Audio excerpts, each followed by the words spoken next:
Hello students, welcome back to Maths Palace. आज हम chapter 3 का एग्जांपल नंबर 4 करेंगे। उससे पहले कुछ इंट्रोडक्शन है, उसे भी देखेंगे। तो चलिए स्टार्ट करते हैं। ये कुछ टर्म्स है जो आपको याद रखनी है, जैसे कि if a pair of linear equation, दो लीनियर इक्वेशन हमें गिवन है, विच हैज़ नो सॉल्यूशन, जिनका आंसर नो सॉल्यूशन है, it means they are parallel, then they are called inconsistent pair of linear equation. मतलब इन्हें इनकंसिस्टेंट कहा जाता है अगर वो पैरेलल हैं, उनका नो सॉल्यूशन उनका आंसर है। तो सेकंड क्या है, if a pair of linear equation has unique solution, it means they intersect at one point. Unique solution कब होगा? जो वो एक पॉइंट पे इंटरसेक्ट करेंगी, तो उसे हम क्या कहते हैं? वो इनकंसिस्टेंट था हमारा जब नो सॉल्यूशन, और जब ये होगा हमारा यूनिक सॉल्यूशन तो कंसिस्टेंट पेयर हो जाएगा। डिफरेंस समझ आया आपको?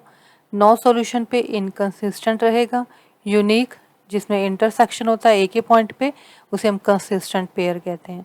थर्ड क्या है, if a pair of linear equation has indefinitely many solution, अगर उन इक्वेशन का indefinitely many solution, infinitely many solutions हैं, तो इट मीन्स वो कोइंसाइड करे, एक दूसरे के ऊपर आ रही हैं वो लाइंस, तो उन्हें हम क्या कहेंगे? डिपेंडेंट या फिर कंसिस्टेंट पेयर।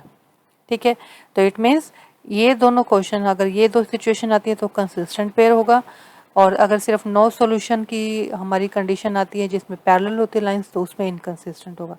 ये आपको याद रखना है। अब आगे देखिए, इसमें तीन ये बातें हैं, intersecting, coincident and parallel.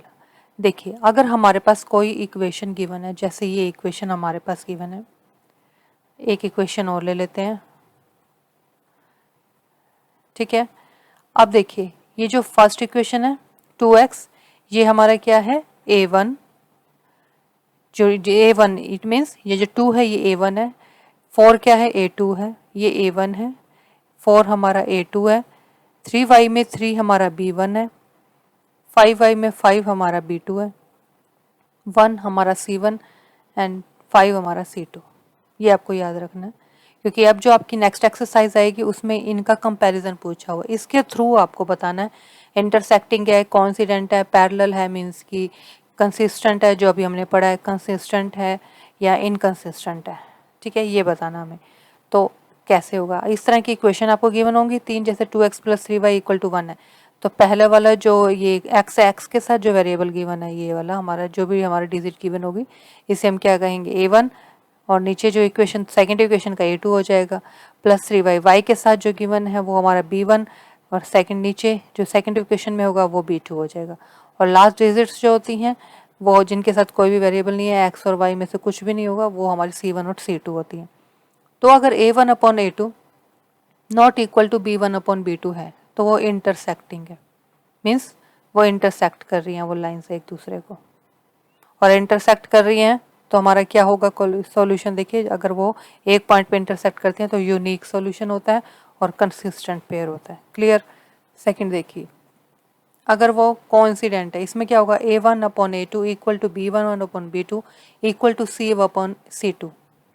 It means ये तीनों इक्वल होंगे तो वो कोइंसिडेंट होगा। कोइंसिडेंट में क्या होता है? हमने अभी पढ़ा था कोइंसिडेंट में, ये देखिए यहाँ पे था कोइंसाइड। इट मीन्स वो क्या होंगी? एक दूसरे के ऊपर लाई करेंगी, डबल, एक लाइन आएगी दूसरी भी इसी के ऊपर आएगी, तो ये तीनों इक्वल होंगे। लास्ट है पैरेलल। पैरेलल होंगी तो हमारे यहाँ पे इसको इन इक्वेशंस के अकॉर्डिंग हमारी क्या होगी? जब ये दोनों लाइंस हमारी पैरेलल होंगी तो ये फर्स्ट इक्वेशन नो सॉल्यूशन होगा, इसे हम इनकंसिस्टेंट कहते हैं। ठीक है, इसमें क्या होगा? a1/b2 equal to b1/b2 not equal to c/c2। It means A B जो होंगे वो तो इक्वल होंगे, लेकिन c की जो वैल्यूज होंगी वो इक्वल नहीं होंगी।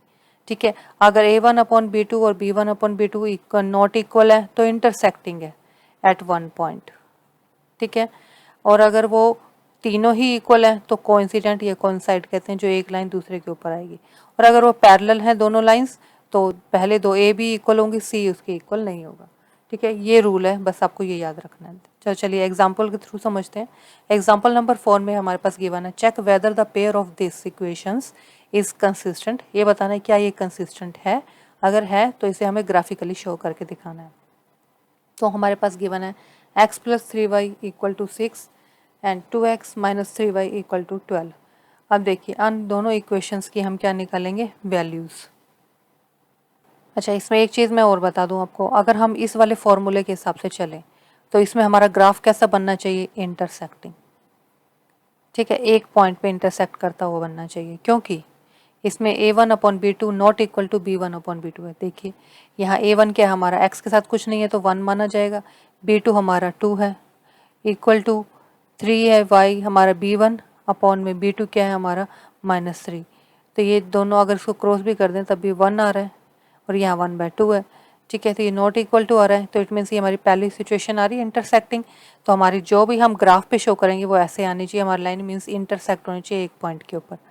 क्लियर। तो अब स्टार्ट करेंगे ग्राफ बनाना। ग्राफ के लिए हमें क्या, अगेन वैसे दो टेबल्स रेडी करनी है जिसमें हमें एक्स और वाई की वैल्यूज़ फाइंड आउट करनी है। तो फाइंड करते हैं एक्स एंड वाई, यहाँ भी बना लेते हैं एक्स और वाई। अब देखिए इसमें हम क्या करते हैं, अगर मैं यहाँ पे x की वैल्यू को 0 कर दूँ तो 3y इक्वल टू 6 हो जाएगा, y की वैल्यू क्या आ जाएगी 2। और अगर यहाँ पे y की वैल्यू को मैं 0 कर दूँ तो क्या हो जाएगा, पूरा 0 हो जाएगा और x की वैल्यू 6 आ जाएगी। सेकेंड इक्वेशन में देखिए, अब यहाँ पे भी अगेन वही कर लेते हैं हम, x की वैल्यू को अगर मैं 0 कर दूँ तो ये पूरा 0, -3y इक्वल टू 12, तो ये -4 आ जाएगी y की वैल्यू।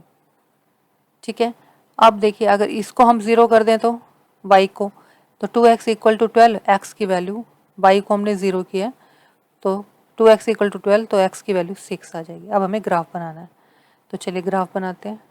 तो चलिए हमने ये x एक्सिस ड्रॉ कर लिए कि ये x हो गया, ये हमारा x डैश हो गया, y y डैश। ठीक है, अब x में हमारी मैक्सिमम वैल्यू 6 है तो यहाँ पे 6 ले लेंगे, 1 2 3 4 5 एंड 6। माइनस में x की वैल्यू कुछ नहीं है तो माइनस में आप जितनी मर्जी ले सकते हैं, वैल्यूज़ हमें नीड नहीं है। y पे आ जाते हैं, y की प्लस में मैक्सिमम वैल्यू 2, 1 2 3 एंड 4, और माइनस में y 4 तक जा रहा है, -1 -2 -3 एंड -4। अब स्टार्ट करते हैं क्वेश्चन। तो सबसे पहले हमें टेबल में x0 y2 x0 and y2 यहाँ आ रहा है, तो ये हम लिख देंगे यहाँ पे x0 y2, ये हो जाएगा।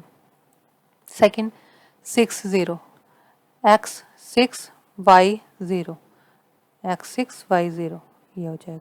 अब इन दोनों को हम ज्वाइन कर लेंगे, इन दोनों को, दोनों पॉइंट्स को। ये लाइन ज्वाइन कर दी हमने, इसके ऊपर इसकी इक्वेशन लिख देंगे। इक्वेशन थी हमारी x plus 3y equal to 6, x plus 3y equal to 6, ये लाइन इसकी हो गई। अब सेकंड देखिए, सेकंड में हमें क्या करना है, x0 y minus 4 x0 y minus 4 यहाँ, तो यहाँ लिख देंगे x0 y माइनस 4। सेकंड में देखिए x6 y0 x6 y0 again यहाँ, तो अब ये यहाँ से इस पॉइंट को ज्वाइन कर देंगे। तो देखिए ज्वाइन कर दिया हमारे यहाँ पे, ये दोनों लाइंस यहाँ पे हमारी मिल रही हैं। तो इसका क्या आंसर हो, हमें बताना क्या था इस क्वेश्चन के अंदर, इसमें बताना था क्या ये कंसिस्टेंट है। तो कंसिस्टेंट में हमें अभी फॉर्मूला हमने अभी पढ़ा था, देखिए यहाँ पे स्टार्टिंग में कंसिस्टेंट क्या होता है, यहाँ पे देखिए एक ये कंसिस्टेंट, एक दो थे यहाँ पे, एक ये थी इक्वेशन, एक कंसिस्टेंट की ये थी। अब दोनों में क्या, यूनिक सॉल्यूशन में क्या होता है, जब वो इंटरसेक्ट करते हैं वन पॉइंट पे, इनफाइनाइट मैनी सॉल्यूशन जब वो एक दूसरे के ऊपर लाई करते हैं। तो इक्वेशन के अकॉर्डिंग हमारी दोनों लाइंस एक दूसरे के ऊपर आ रही हैं, तो ये वाला बनेगा unique solution intersect at one point. Clear. अब हमें आंसर में क्या लिखना है, solution of this linear equation is where x equal to 6 and y equal to 0। तो यहाँ लिख देते हैं the solution of this equation is, यहाँ पे आ रहा है, यहाँ पे मिल रहे हैं, तो ये क्या है हमारा x equal to 6 and y equal to 0। ठीक है, और उसके बाद ये क्या है, ये इक्वेशंस क्या हमारी कंसिस्टेंट है, therefore given equations are consistent, क्योंकि एक दूसरे के ऊपर ये यहाँ पे एक पॉइंट पे क्या कर रही हैं, एक दूसरे को इंटरसेक्ट कर रही हैं या तो एक दूसरे पे लाई करती, तो ये कंसिस्टेंट होती। क्लियर, बस यही हमारा आंसर है, इतना ही हमें बताना था। होप ये आपको पूरा जितना भी मैंने आपको आज बताया आप समझ आ गया होगा। फिर भी कहीं कोई डाउट रह गया हो तो आप कमेंट में पूछ सकते हैं, क्योंकि जब तक आपके ये कंसेप्ट क्लियर नहीं होंगे आप इस क्वेश्चन को सोल्व नहीं कर पाएंगे। तो सबसे पहले आपको ये जो पॉइंट्स मैंने बताए इनको क्लियर कर लीजिएगा, उसके बाद एग्जाम्पल स्टार्ट करिएगा। थैंक यू फॉर वॉचिंग, मिलते हैं नेक्स्ट वीडियो में। Till then be happy, stay healthy and keep connected to Maths palace.